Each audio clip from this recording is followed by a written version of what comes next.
Good morning, everyone. This is Jack Frost. I am at the Weaverville Joss House State Historic Park in Weaverville, California.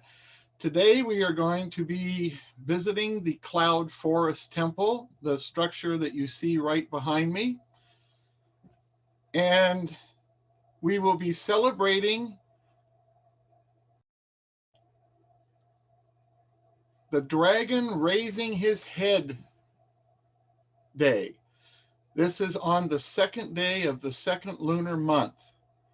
I'll let everyone have a few minutes to join, and then we'll start our presentation.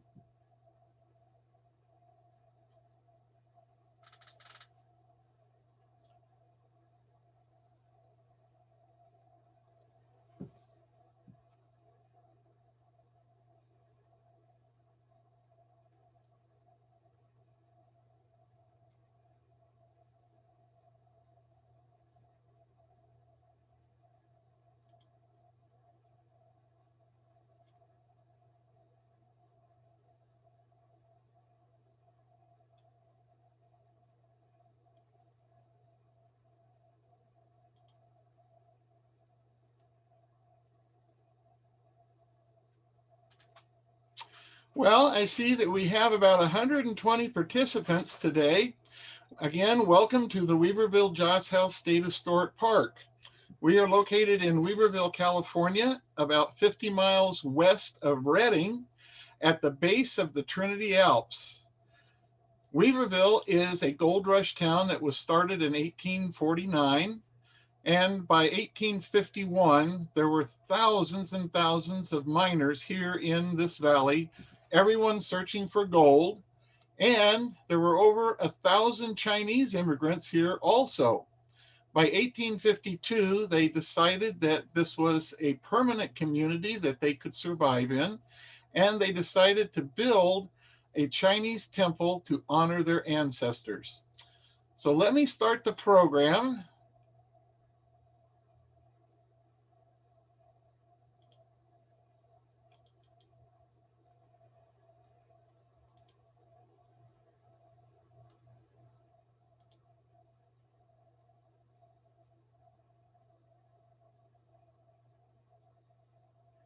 And as I said, here we are at the Weaverville Joss House State Historic Park. The Cloud Forest Temple was started in 1852.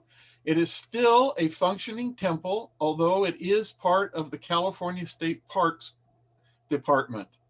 Today, our program is being brought to you by the California State Parks Ports Program, and we are sharing it now with over 125 participants throughout California and perhaps the whole United States. I'm very privileged to be able to bring this program to you today because we are celebrating the Dragon Raising His Head Festival called Untitled Festival. Dragons come in many different shapes and sizes. Here at Weaverville, we have quite a few that we're going to be seeing today. This day is called Dragon Raising Head Day, which falls each year on the second day of the second lunar month, which is called Er-U-R. This is recorded in a proverb. On the second day of the second month in Chinese lunar calendar, the dragon is awake, raising his head with the sound of rumbling thunder, a sign of coming rains that will revitalize the earth. The dragon is believed to dominate the natural forces like the wind and rain. Around this time, the earth is bursting with life, grasses and trees are beginning to sprout, and farmers are getting ready to till their fields. This holiday is also based heavily on ancient astronomy. One constellation, called the Double Dragon of the East, was hidden all winter long beneath the eastern horizon.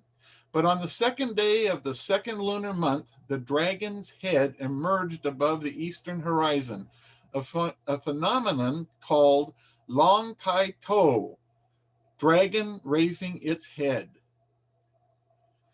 The Cloud Forest Temple's roof is unique by having a ridge board on top that symbolizes a pond of water, with two dragonfish that face a lotus flower in the center of the building. By putting the water elements on the wooden shingled roof, the temple is protected from fire. This temple is the only one that I know here in California that actually has dragonfish on the roof. And these are very beautiful animals. The dragonfish is also in charge of bringing rain to the community. And if you look very closely at this dragon, you'll notice in his mouth he has a round red ball, which is called the pearl of wisdom. So the dragons are very wise and very, very powerful. Here are a few drawings of dragonfish.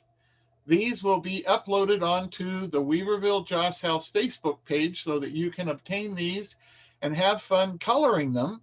There are many available on the internet, and this is another example of one of the dragons that we have here at the temple.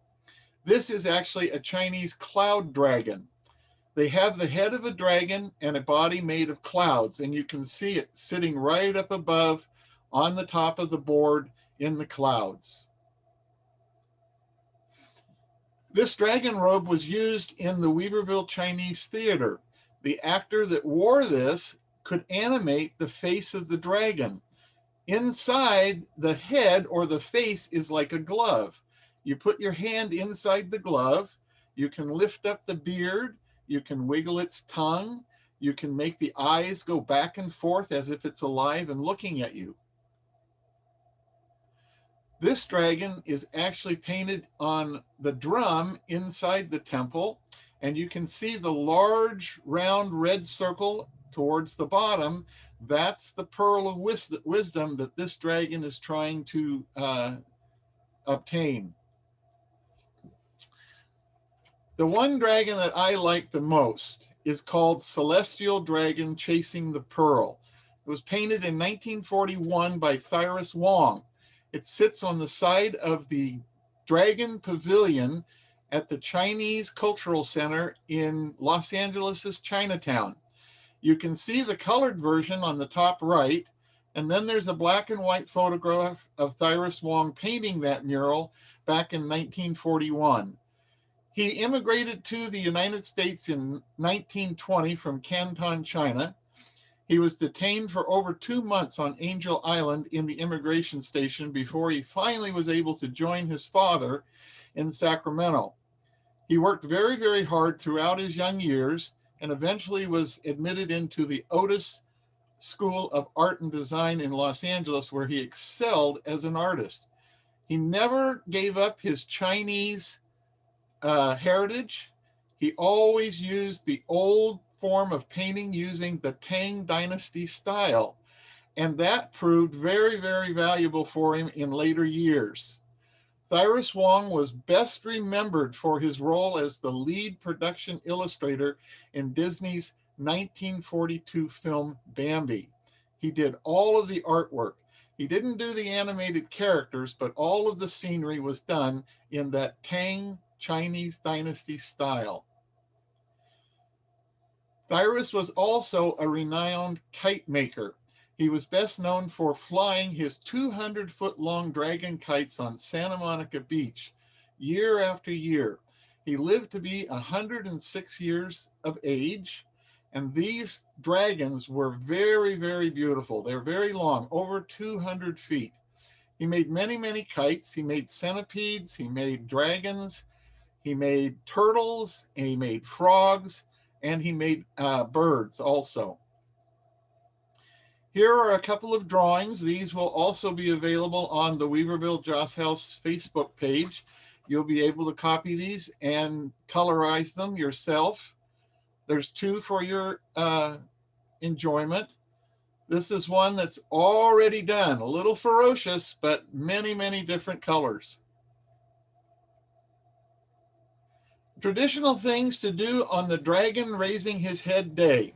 First and foremost, get a haircut. Chinese people do not cut their hair between Chinese New Year and the 2nd of the 2nd. There's an old saying that if you do, your uncle will die.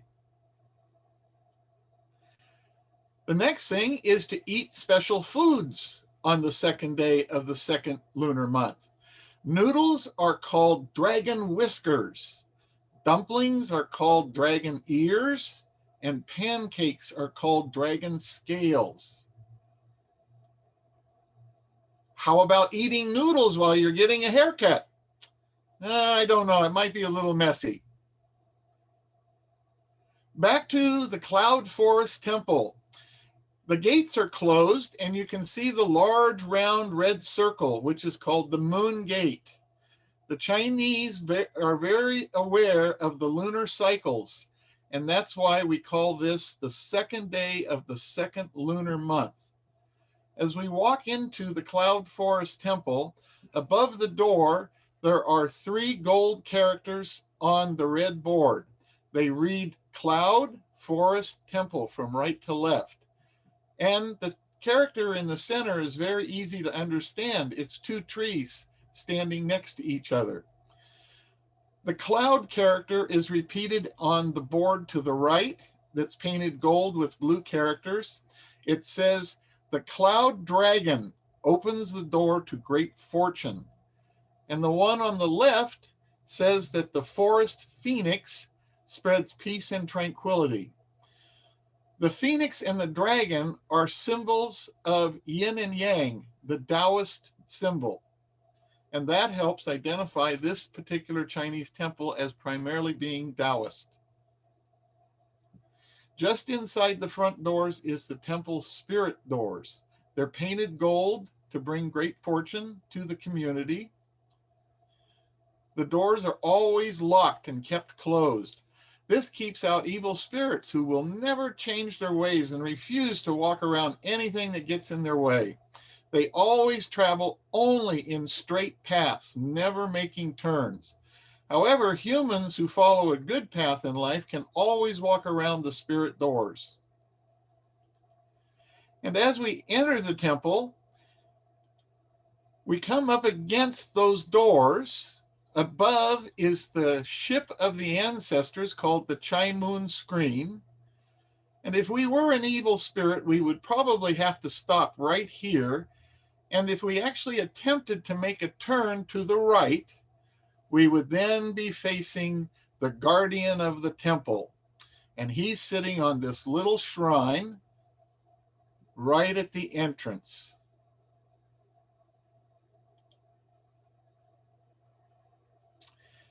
The temple guardian is Tudigong, also known as the guardian of the earth, or the guardian of where he sits. And because he's sitting inside the Cloud Forest Temple, he is the guardian of this particular temple. The second day of the second lunar month is also Tudigong's birthday, sometimes called the landlord god Daizi. Known as the dragon of 5 lands, he has the ability to bring wealth from 10,000 directions and business from thousands of miles away. Next to the temple guardian sits the emperor's umbrella. It's used in parades and celebrations to represent the emperor of China. There are many images of little food dogs embroidered on the emperor's umbrella. And on the second day of the second lunar month, it's considered very, very bad luck to do needlework. So anyone who sews for a living, today is their day off. The food dogs are fearless and brave. They are great protectors. They work with Tudigong to protect the temple. And they are surrounded by crickets and butterflies. The crickets are symbols of great courage. The butterflies are symbols of great joy and happiness. 2 things that evil spirits will never bring to a community.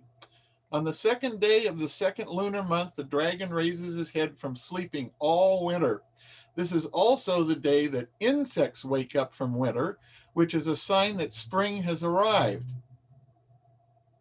Another sign of spring are the flowers that wake up from winter at this time also. And these are several that we have here at the park today.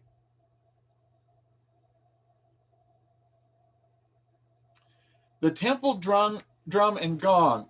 They are used to create the heartbeat of the tone of the temple. Every morning when the temple was opened, the caretaker will strike the drum and the gong as an opening ceremony to announce that people are using the temple. Each temple throughout California has a drum and a gong, but they have their own tone. This particular drum on the face has been painted the phoenix and the dragon. The phoenix bird is on the left, the dragon is on the right, and right in the center is the round red ball of wisdom. Yin and yang, the dragon and the phoenix, are symbols of Taoism. These symbols help to identify this temple as Taoist. The black lines above were added to show the path or the Tao that separates yin and yang into two equal but opposite parts of the whole. The black and white symbol on the top right is how we normally see this symbol. The dragon has been colored black and the phoenix bird has been colored white. The symbol below is a more modern version of the yin and yang symbol, where a round black circle has been put in the white yin and a round white circle has been put into the black yang. And this is to recognize that even though you may feel that today is extremely yang, there is always a little bit of yin. And the opposite is true for yin. There's always a little bit of yang. You can see the drum and the gong in the right of this picture, and now you can see the main shrine of the Cloud Forest Temple.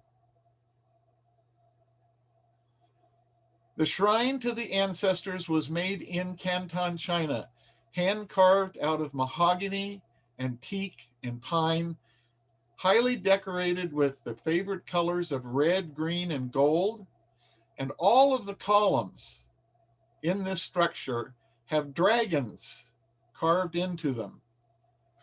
Here are two that are the ones that I like the most. The one on the right has all of the favorite colors. It's flying in the clouds. The head is up at the top right, and where my pointer is circling is that round red pearl. This dragon has captured wisdom. The dragon that's on the column here to the left has been painted and gilded in gold. The body starts at the very, very top and winds its way around and around the column all the way down. It's about 3 feet long. It's also flying in the clouds, providing rain for the earth. And when we get down to the base, here again is the head of the dragon, and right in his mouth is the gold pearl of great wisdom.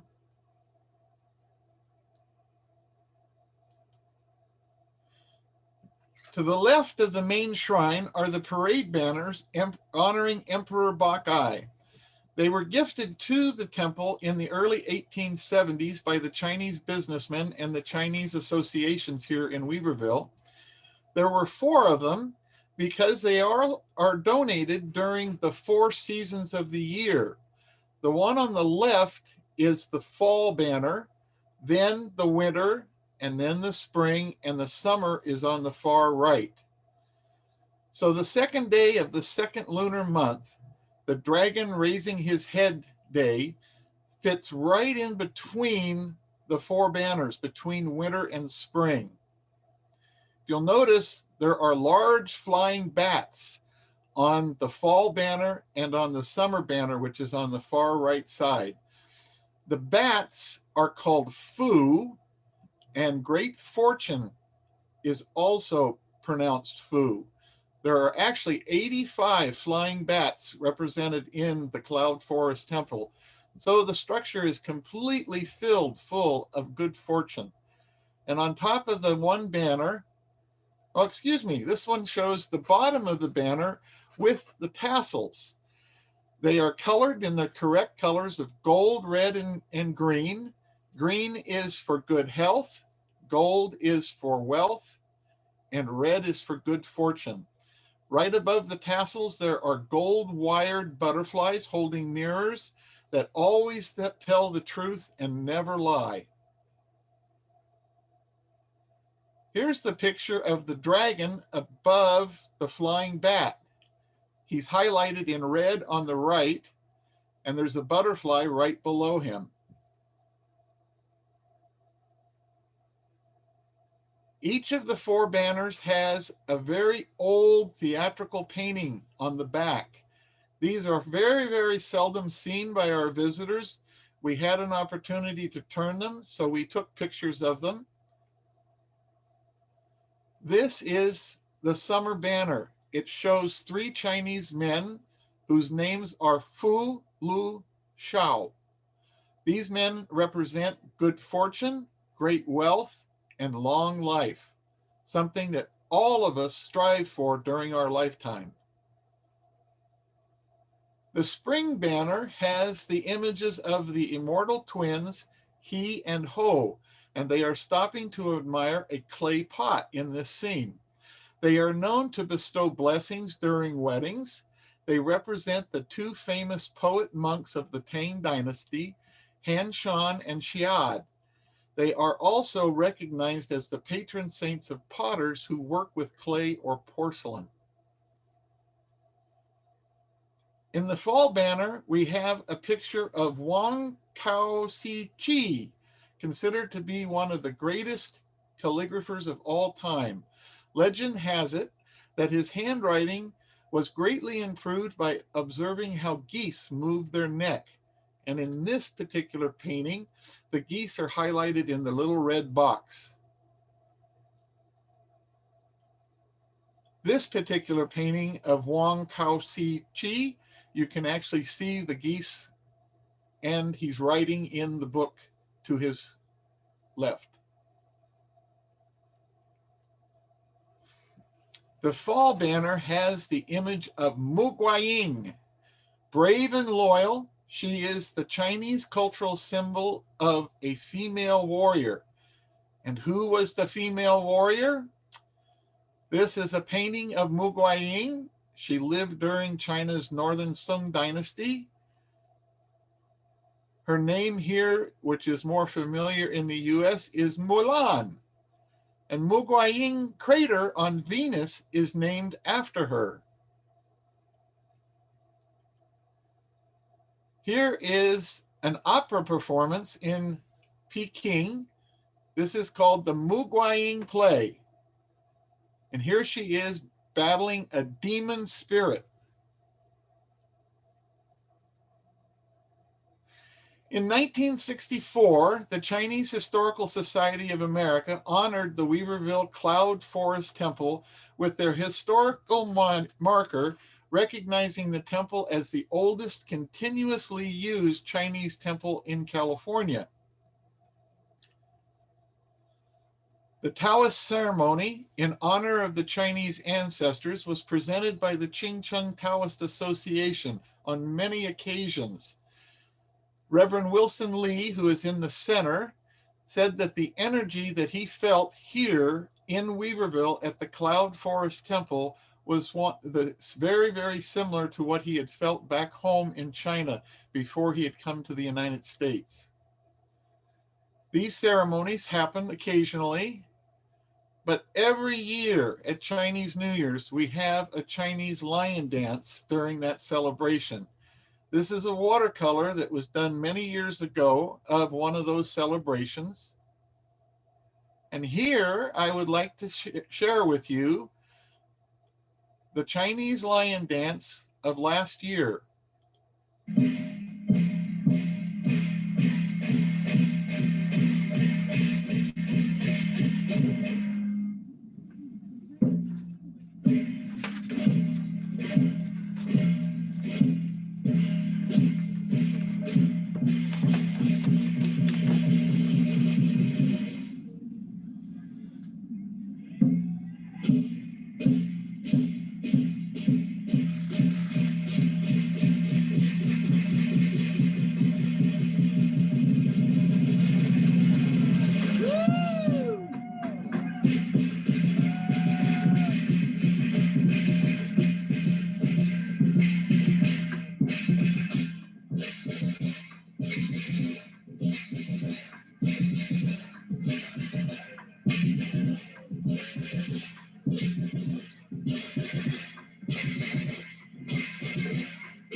Isn't that something? Only at the Chinese temples and in the Chinese Chinatowns do we find the lion dances still being performed. If you notice, these colors are very, very specific. We have a green one, a red one, a gold one, and a blue lion. I always get those two mixed up. But the lions only have 2 actors that perform in them. The dragon in Marysville has 60 people that have to be under the costume for it to function. The blue color represents the blue sky and represents the heavenly color. The green is the color of nature, where everything is healthy and alive. The red is the color of good luck, and gold is the color of great wealth. Well, thank you for joining us today for celebrating the Dragon Raising His Head Day. I'm very pleased to be able to bring you this program today on the California State Parks Home Learning Program. We're not opened right now because of the COVID pandemic, but please keep track on the Weaverville Joss House Facebook page for our reopening of the park, and check out in the next few days and look for those drawings of the dragonfish and the dragon. Once again, thank you for joining me today. Goodbye now.